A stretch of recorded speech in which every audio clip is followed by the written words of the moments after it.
Tonight, President John Dramani Mahama directs immediate opening and operationalization of 6 transfer stations as concerns emerge of inadequate dumping sites. Also in the bulletin, NPP constituency primaries end successfully across the country except in Bantama, where elections have been put on hold following violence.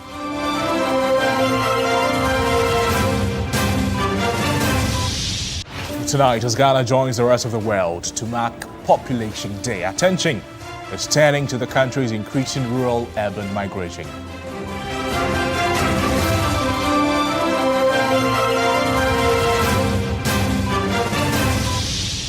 And on the international front, South Africa's World Cup midfielder Jayden Adams dies aged 25.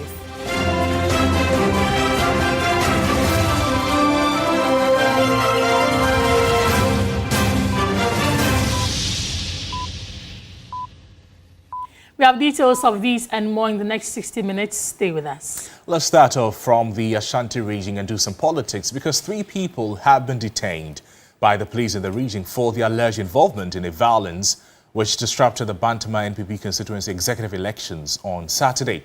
Another person has also sustained injuries. William Evanzinkum, he put together this report.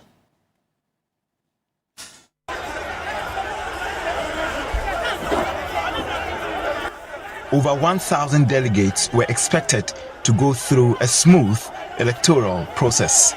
However, it was marred with violence.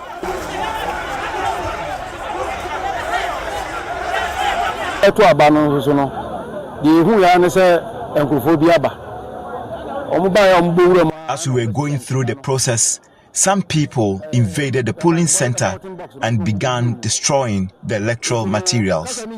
We had earlier heard that an injunction has been secured to halt the process. Our attention was also drawn to the fact that officials from the EC had also left the polling center.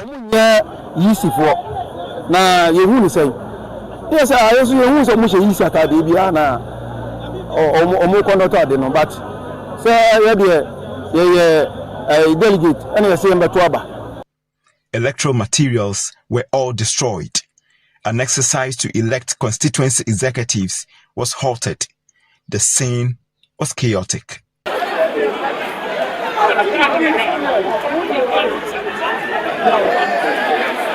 Police had a hectic day bringing the situation under control. Police for how I'm acting unprofessional. You say any use it is some information be paid. They no use a police commander make say information say nipa na omo conduct election and you use it for omo free use office. Fine. I blame the police for not alerting the voters after picking intelligence that some people had planned to disrupt the process.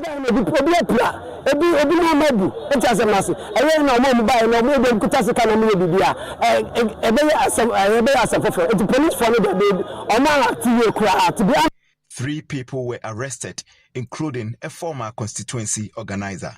In the Achoma Kwahoma constituency, close to 1,900 delegates went through the process. Here, it was smooth, with no violence recorded.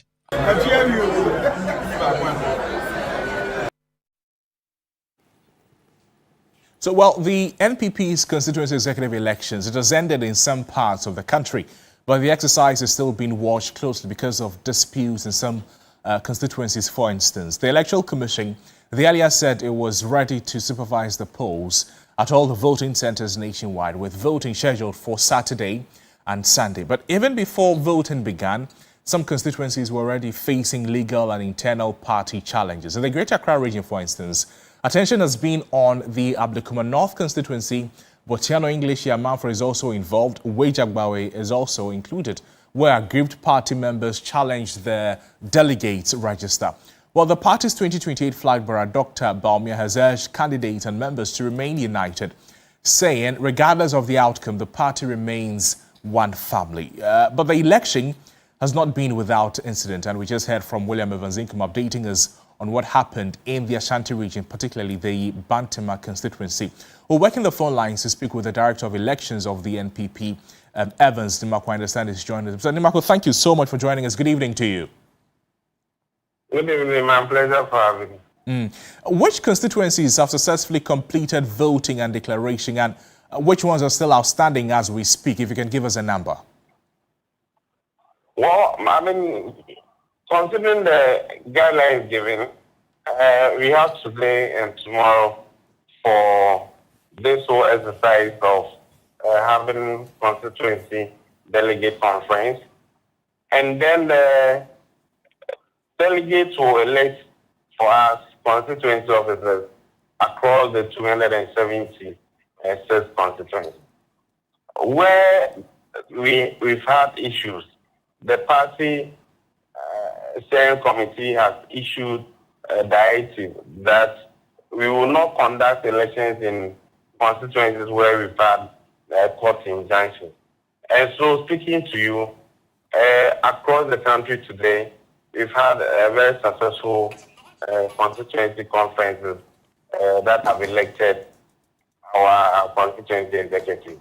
In some of the places, results are still being counted by the constituency committees, because if you look at it, the guidelines is clear that when it comes to the conduct of constituency, regional and national officers elections, it has to be conducted and supervised by the Electoral Commission.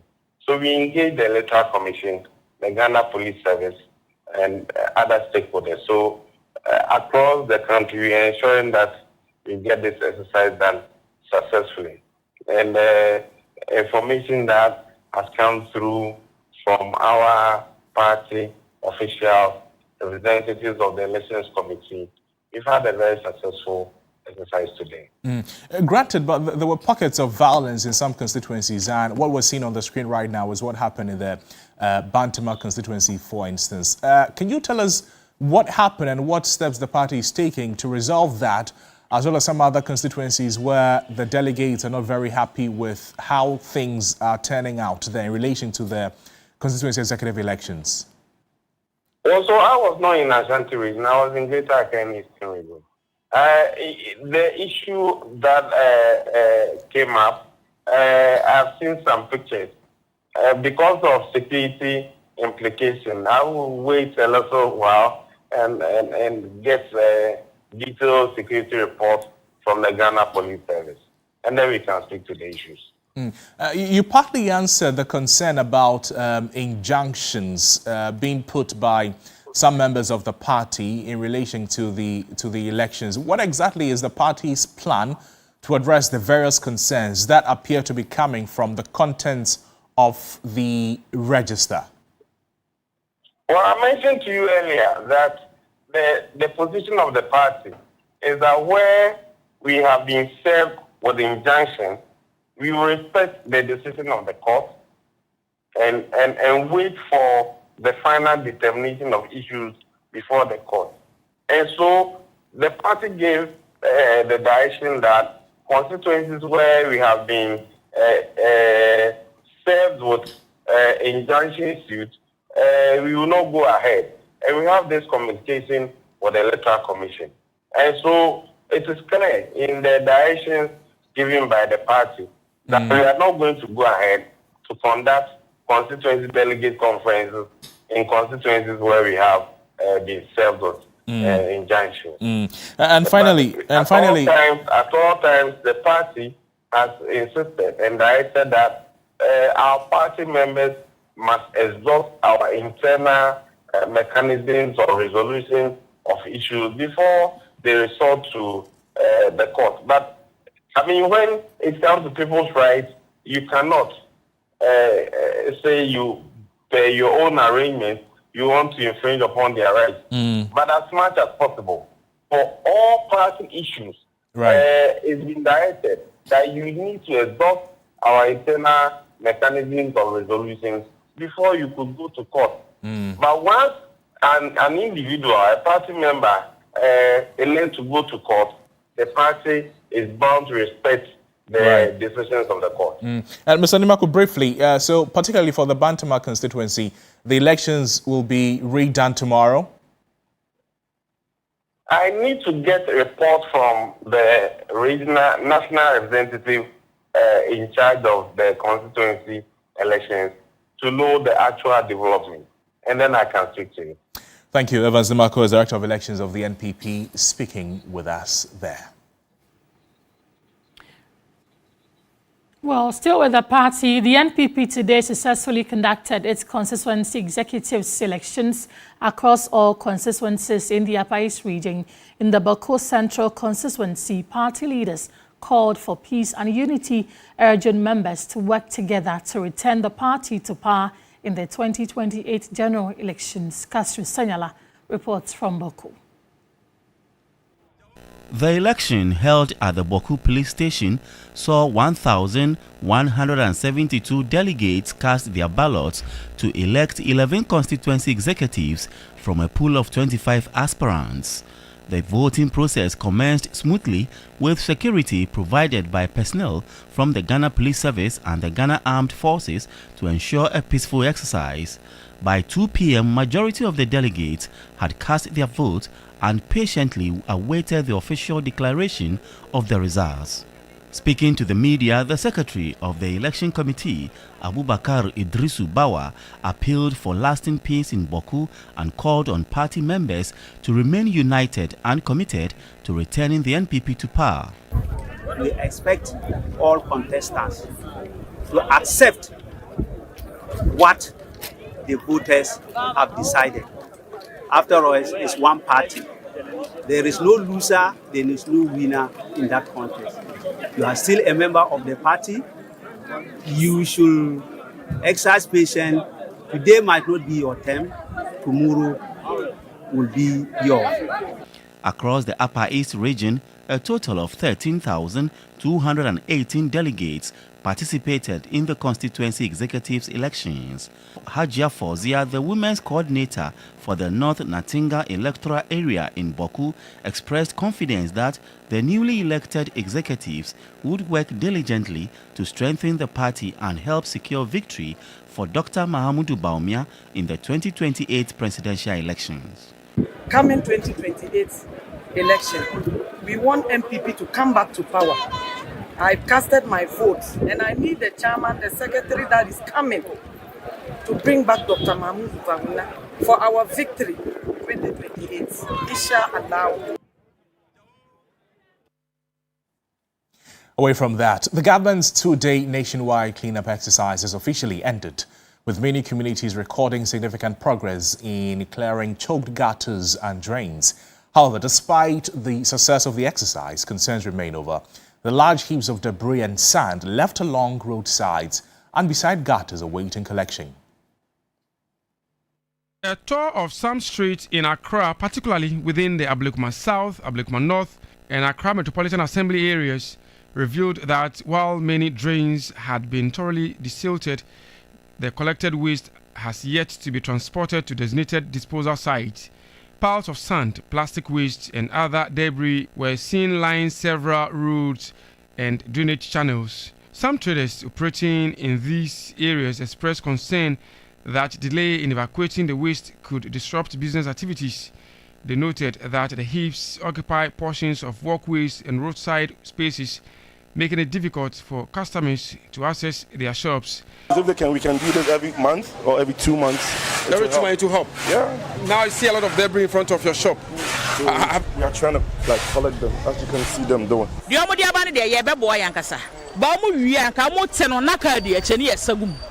Because the way in Suoto say, a best feel it got anima. So when it's a man affairs the government, you know, almost say, oh, my mono about time dorsum.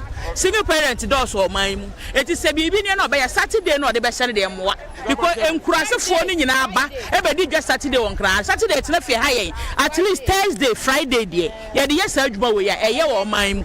Others also fear that if it rains before the waste is collected, the debris could be washed back into the drains, undoing much of the work carried out during the cleanup exercise and increasing the risk of flooding. Because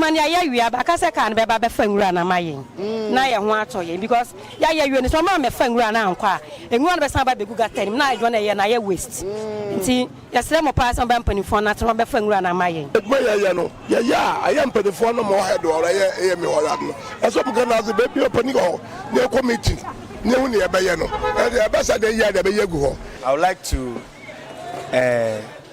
encourage the government to always initiate such an exercise because it has been so good. When you look at the gutters and all the places, in fact, it has not been easy. We started the work yesterday. That's the day one of the general cleaning. We were able to do some limits every first Saturday of every month that the government has declared for the sanitation day. We will use that to do the rest of the work. Residents appealed to the relevant authorities and waste management agencies to move swiftly to collect and properly dispose of the accumulated waste to ensure the objectives of the nationwide exercise are fully achieved. Many observers have commended the level of the public participation in the exercise, describing it as positive steps towards improving sanitation across the country. They, however, stress that the cleanup should not end with the desilting of drains alone. They say the timely evacuation of the debris are equally important to prevent the drains from becoming choked again. The two-day exercise forms part of broader effort to improve sanitation, promote environmental cleanliness, and reduce the perennial flooding that affects several communities during the rainy season. Joseph Armstrong, Good Alego TV3, Accra. And the sweeping, desilting and collection may have ended, but along some roadsides, the evidence of the exercise remains. Piles of silt and debris gathered from drains now sit unattended, raising questions about disposal, sustainability, and whether Ghana's sanitation efforts can move beyond a two-day cleanup. The just-ended two-day national sanitation exercise mobilized residents, local authorities and sanitation workers nationwide to clear choked drains, remove waste and clean public spaces. By the close of day one, heaps of silt and plastics pulled from homes and gutters lined the road, still awaiting collection. Even after day two, the piles remained visible along Accra's principal street. Concerns are mounting that without swift disposal, the waste could become a health hazard or worse, wash back into drains if the rains return, compounding the flood risk. For many, the question is familiar. After the cleanup, what happens next? Where does the waste go and how effective will collection be? During the president's return visit to Alaju on Saturday morning, the president said government has deployed dump trucks through the military to spearhead the removal of silt and debris from the flood. In the past, we do these cleanups. We take all the garbage out of the gutters, but we don't follow up and come and collect the garbage that is by the roadside. And so when the rain falls, it just washes all the dirt back in. And so today we're going to concentrate on scooping all that garbage we took out of the gutters into these big trucks that you see there, so that they'll take them to the dump site and go and dump them. But we know that if you look at the city and all the garbage we've taken out, we cannot do it in one day. So we'll all help to do it today, but tomorrow the army and the other agencies will continue until we're able to clear all the garbage that was taken out of the drains. Yet the lingering question remains, are these measures enough, or will this end like previous years with debris left behind uncollected? As Ghana battles flooding and poor sanitation, the true success of National Sanitation Day will not be measured by how much waste is removed, but the impact of another heavy downpour.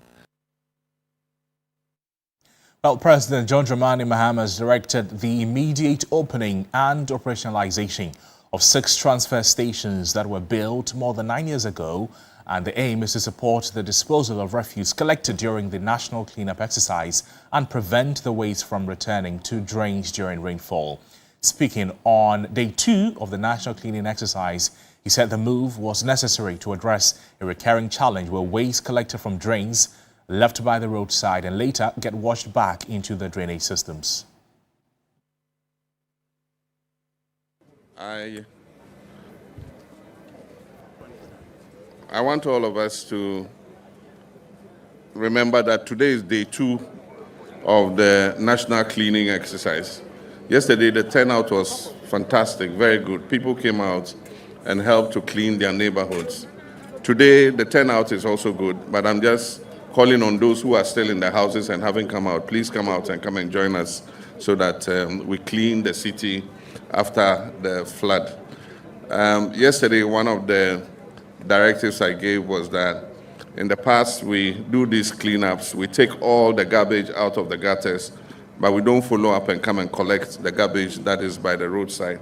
And so when the rain falls, it just washes all the dirt back in. And so today we're going to concentrate on scooping all that garbage we took out of the gutters into these big trucks that you see there, so that they'll take them to the dump site and go and dump them. But we know that if you look at the city and all the garbage we've taken out, we cannot do it in one day. So we'll all help to do it today. But tomorrow, the Army and the other agencies will continue until we're able to clear all the garbage that was taken out of the drains. We've had 6 transfer stations that were built more than 9 years ago. Unfortunately, they were not put into operation. So we've asked the contractor to open the transfer stations, that's Zoom Lion, so that the Aboboyas and others can take the garbage to the transfer stations. They don't need to go all the way to Amasama into the Irikops. If they dump at the transfer stations, we'll use these big trucks and load the garbage and take them to the Irikops. And so all the Aboboyas that are taking part in this exercise, you don't need to go to Amasama. Go to the nearest transfer station. If you ask, they'll show you where it is, and then you can go and dump your garbage there. So I want to thank everybody who's come out, and those who are still at home, all of you come out. We are doing this together. And Ghana is a resilient country, Accra is a resilient city, and we'll bounce back better than before. Thank you very much. And the Ghana Health Service has begun a major disinfection exercise at the Tema Station Market and the Adabraka Polyclinic. This follows a nationwide cleanup ordered by President Mahama after last week's floods. The floods left behind massive debris across homes and communities. In response, Ghanaians, institutions, shops and lorry parks were mandated to join the cleanup. Leading the disinfection drive were the Ghana Health Service, the Korle Klottey Municipal Assembly and its partners. Director General of the Ghana Health Service, Dr. Samuel Kaba Akoria, says the measure is crucial, even though no cholera cases have been recorded since the floods. They realized that some of our health facilities were also in the flood-prone areas, and also the market. Our headquarters is right here. We have the Tema Station Market. And following the cleaning, the next is to disinfect and then make sure that there is fumigation to avoid the possibility of outbreak of any kind of disease, including cholera, typhoid. Once we get into the season, we get this kind of outbreaks. Fortunately, as at now, as we talk today, right now, we don't have any registered or recorded cholera outbreak. We don't. But we don't need to have it before we take actions. We need to prevent it because it's extremely expensive to treat people when there is an outbreak. Municipal Chief Executive for Korle Klottey, Alote Gezi, confirmed refuse collection is ongoing, with trucks deployed to clear the debris. It's interesting how some of these things the public take it. We have serious mass of debris from the flood. Anybody that flood gets into their house, they remove everything from their homes. We are overwhelmed, but we are managing the situations. We have over 6 trucks moving in and out. Yesterday we worked up to 6 a.m. today, trying to just get places to move them. So it's just not even over 24 hours. But we are doing our best that by the close of the day or tomorrow, we should be able to clear most of the debris that we have on our roads. Partnership. Now, weather forecasts have become part of everyday life, particularly during this season. helping people decide what to wear, when to travel, and even whether to carry an umbrella or not. But many still question the accuracy when the weather does not turn out as expected. In this Explainer, Christabel Success Trevor breaks down how the Ghana Meteorological Agency produces its forecasts and what they really mean for the public. You check your phone before leaving home and it says that there's a 40% chance of rain. So you grab an umbrella. Hours later, the sun is blazing. We've all been there. So was the forecast wrong? Why does one side of Accra get drenched while another stays completely dry? And what does a 40% or 70% chance of rain really mean? It's one of the most common complaints about weather forecasts. But according to the meteorologists, that's not how forecasting works. Weather forecasting isn't about predicting the future. It's about using science to calculate what is most likely to happen. Behind every forecast is a network of weather stations spread across the country. These stations constantly monitor rainfall, temperature, humidity, wind speed, wind direction, and atmospheric pressure. That information is combined with satellite images, radar data, and sophisticated computer models that track weather systems moving across West Africa and beyond. Meteorologists study all of this before issuing forecasts that help Ghanaians plan their day. We pick this historical information, feed them into a numerical weather prediction model, and then the model predicts how those parameters are going to behave in the future. It is able to tell us how temperature and rainfall is going to behave in the next 2 days, in the next 3 days, or in the next 5 days. But weather never stands still. The atmosphere is constantly changing, which means forecasts are constantly being refined. That's why the forecast you read in the morning may not exactly be the same by evening. Forecast in itself has a level of uncertainty. There's nowhere in the world that you can have 100% accurate forecast. It doesn't actually exist. So when we send a forecast, what we would expect is that people will also look at the probability attached to the forecast that has been sent out. If there's a 40% chance that we'll get rainfall, it means that there's a 60% chance that rain will not occur. The forecast is just giving you an information to guide your preparations. Perhaps, could the biggest misunderstanding be this? If rain was forecast, many people expect it to fall everywhere, but weather doesn't work that way. That's why residents in East Legon may experience a heavy downpour, while just a few kilometers away in Adenta, the road remains completely dry. There are times you see the forecast stating that there will be thunderstorms with or without rain. So if we say that as maybe for Greater Accra, what we mean is that in some areas you see the thunder with rain. In other areas, it will just be the thunder without the rain. So it will be a mixture of the two within the region. Then there are percentages. A forecast may say there is a 70% chance of rain. That percentage actually refers to the likelihood of measurable rainfall occurring within the forecast area during that period. It's a probability, not a promise. Forecasts also come with different levels of alerts. Understanding the language could make all the difference. According to the GMET, no forecast is ever 100% certain. So mist and fog are actually like twins. The difference is that one is a lot more dense. When you wake up very early in the morning, we see this very common in the Aburi area, so the mountains. Very early in the mornings, when you try to climb the mountains, you see that visibility, you don't see too well. Horizontal visibility is not too good. That is the weather that is causing the visibility to be poor or obstructing you to see clearly ahead is what we call the mist or the fog. When it is mist, it means that you can still see about 1 kilometer or 2 kilometers or even more ahead of you. But when it is fog, then you cannot see beyond 1 kilometer. So fog is a lot more dense. Mist is quite shallow. Haze is the one that we see in the dry season. So when the Harmattan comes, it becomes dusty. So the dust also prevents you from seeing. For drivers, forecasts can help avoid flooded roads. For farmers, they guide planting and harvesting. For fishermen, they provide crucial information about winds and storms at sea. And for the rest of us, they might simply answer one important question before stepping out. Should I carry an umbrella today? When we get very sure that the rains will come around 2 p.m. and will affect this particular areas, we send what we call the weather warning.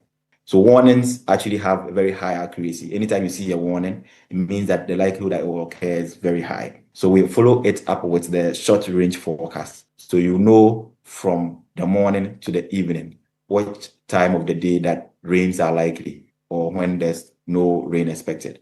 Weather forecasts are not guarantees. The more we understand what they mean, the better prepared we can be. Christabel Success Trevor, TV3 News.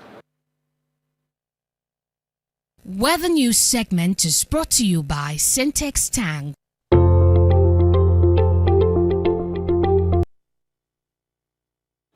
Well, let's find out how the weather forecast is going to be for going into this evening as well as tomorrow morning.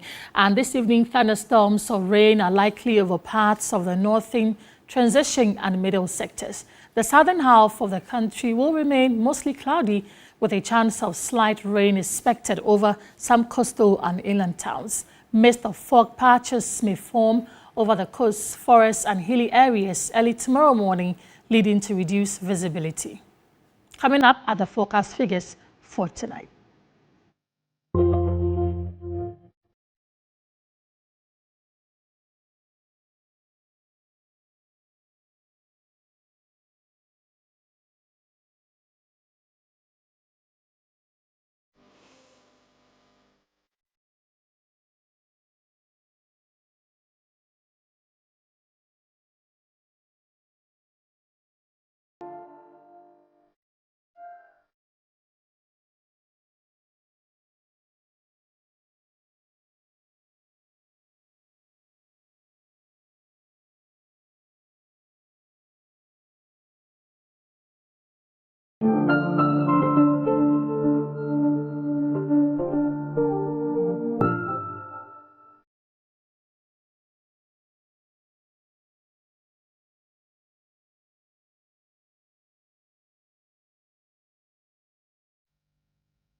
You're also watching News 360 on TV3. More after this break. Don't go away.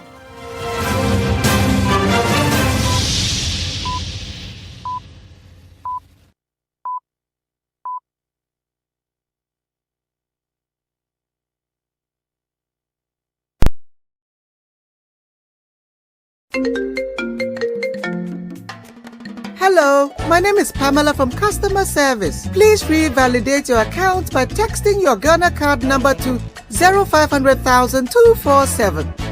Hey, Abili, wabedim. Madam, give me the numbers behind your ATM card. I'm calling from the head office. An email.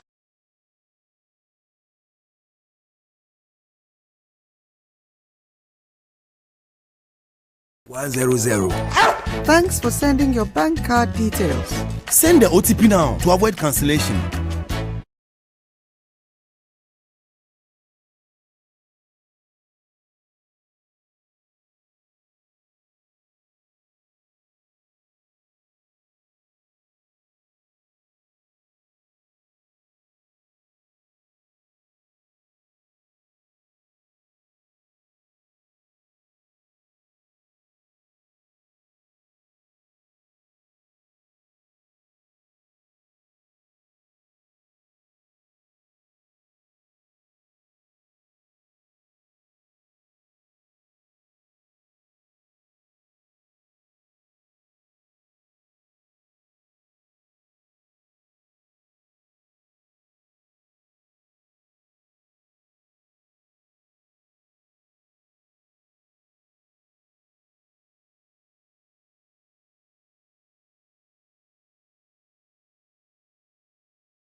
For staying with us, as Ghana joins the rest of the world to mark Population Day, attention is turning to the country's growing youth population and the increasing movement of young people from rural communities to urban centers in search of opportunity.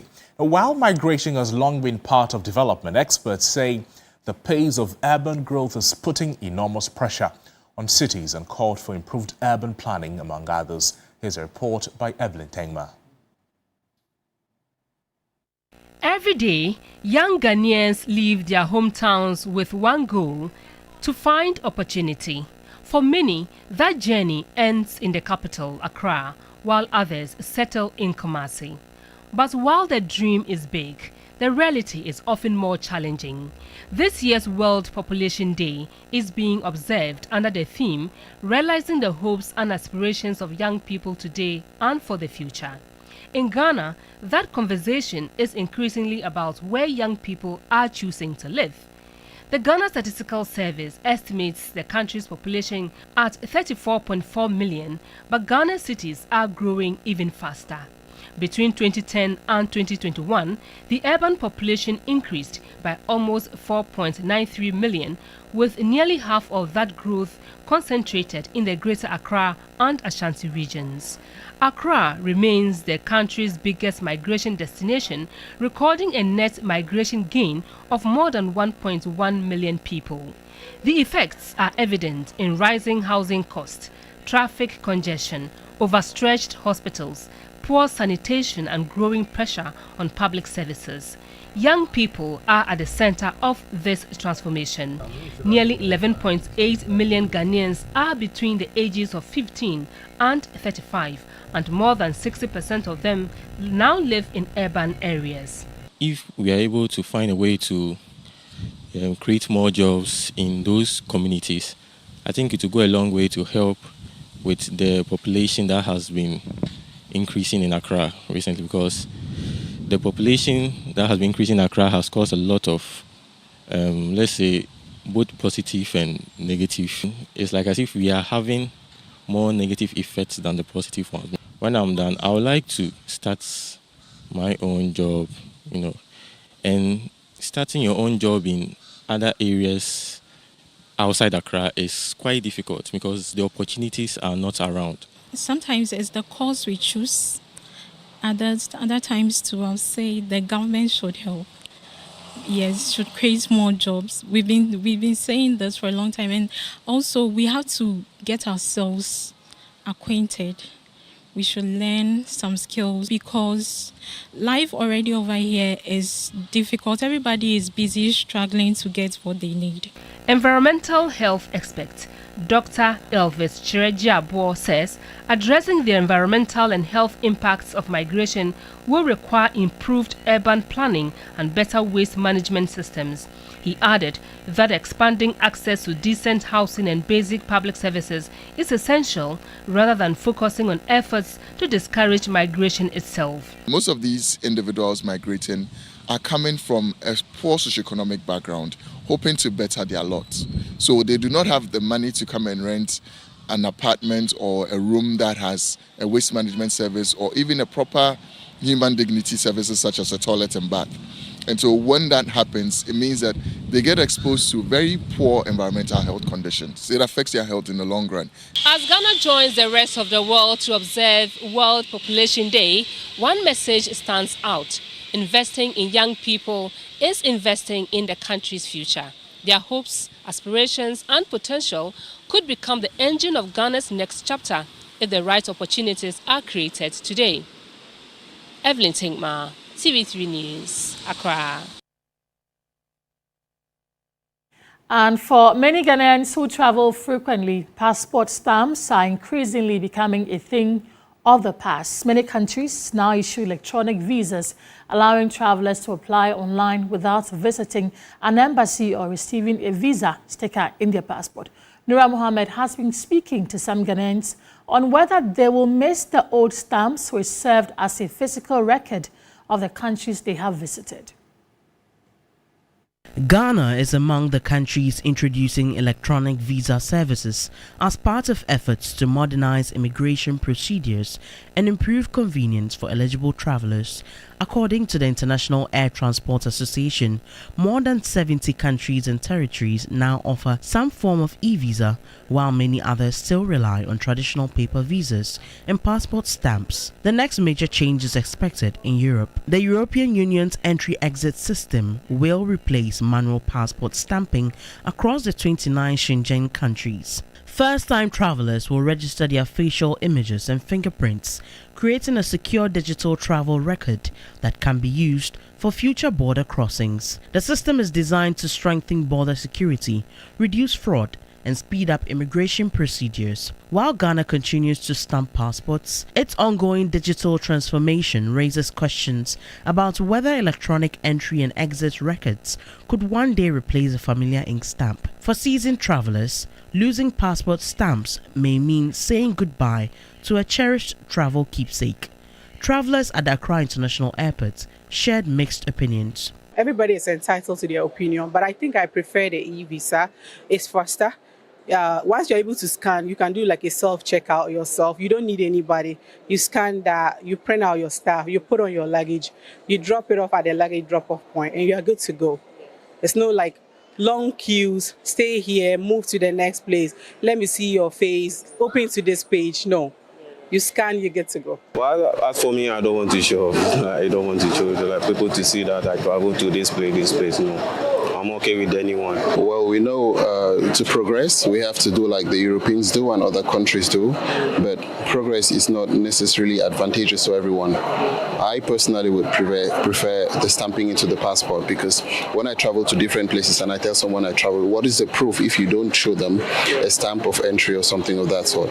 So I'm still for the old method of stamping. For many governments, the future of international travel is increasingly focused on faster, smarter, and more secure border control.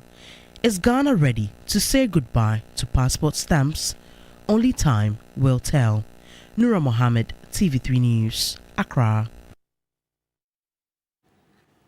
The bulletin returns with more after this break. Don't go away.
South African football is mourning following the death of Bafana Bafana midfielder Jayden Adams. He was 25 years old. Adams, who recently represented South Africa at the 2026 FIFA World Cup, died on Saturday. Authorities found his body at his home in Cape Town. The cause of the death remains undetermined as investigations are still ongoing. The talented midfielder played a key role in South Africa's historic World Cup campaign, helping the team reach the knockout stages for the first time. At club level, he starred at Mamelodi Sundowns after making his name with Stellenbosch FC. Tributes have poured in from across the football world, including FIFA President Gianni Infantino, who described Adams' passing as incredibly sad. South African football officials, teammates, and supporters have also honored his contribution to the game. And on that sad note, we end News 360. We came to you live from our studios here, number 35, John Hammond Street in Accra. But there's more news on our website, 3news.com. I am Noble Crosby Allen. And I'm Grace Hamuajiman. Don't forget, Mundial Live is up immediately after here. And then at 9 p.m., we bring you that game between Norway and England. Good evening. Crosby, who are you going for, Kane or Haaland? I think it's keenly contested. Norway. Norway. Yes. Okay. I'm for Kane. We'll see how it goes.